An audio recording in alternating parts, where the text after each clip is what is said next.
it's like people need to look at benevolent capitalism because that's the thing that's going to create the greater possibility. Benevolent capitalism is not about corporation or big businesses. It's about all of us.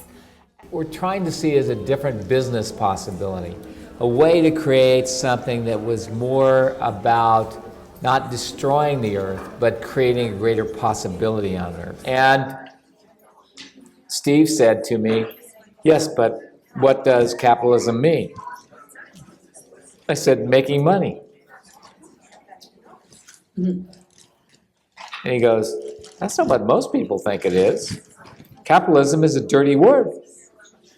You know, it's like communism is a dirty word to some people. Capitalism is a dirty word to some people. Socialism is a dirty word to some people. What do they really mean? So I loved it because Steve looked up the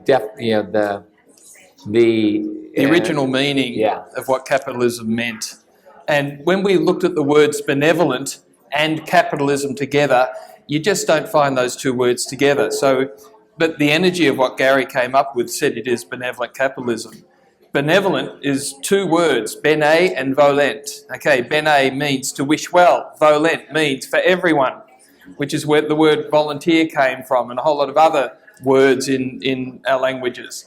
And then capitalism came from an ancient term that was about people willing to grow organically. And they didn't say about vegetables or things like that. It actually came about from the notion that people had herds of livestock. Capita, per head. Per head. Capitalism. So the organic growth of all for the benefit of all is what benevolent capitalism is. It's about increasing your herd of possibilities is what we look at. So we're looking at it's like, what are the possibilities that we don't see? Yes. And it's like, and there has to be a way for businesses to contribute to other businesses in order for the benefit of all, in order for all to get better. And it's like when you look from that point of view, you start creating a different possibility in the world. And it's like what we have is too many people have the ideas capitalism is about I get my share and screw anybody else. I get my share and everybody else has to lose. I get my share as though there is a share.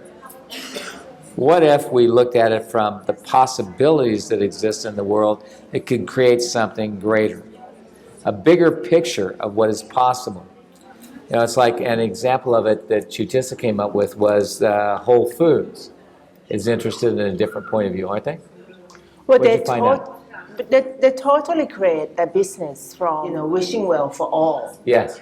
Really. In what we're talking about, they're really truly not a benevolent. No, because they're not about everybody benefiting. They're about making sure that they do less harm. More like a conscious capitalism. Yeah, conscious capitalism, which is about being more conscious about what you're creating and how you're creating it.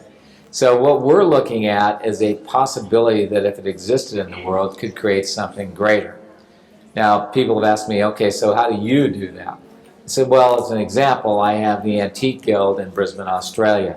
There are people there that have jewelry or they have antiques that they want to sell, and they come and they have the opportunity to create that possibility for selling their own stuff. Now, I don't have the point of view that I have to sell all my stock, quote unquote. I have the point of view is we have to sell everybody's stock so everybody gets better.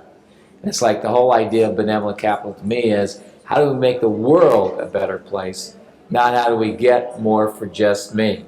Yes. And it's like if you start to look at how we get to more for everyone, then it's like it goes in that regard into not communism, because communism is about less for everyone, so that nobody gets any more than anybody else does. But that's not the same thing that we're looking at. We're looking at a greater possibility for more people to have more, to create more, and to create a possibility that would allow the earth to be sustainable.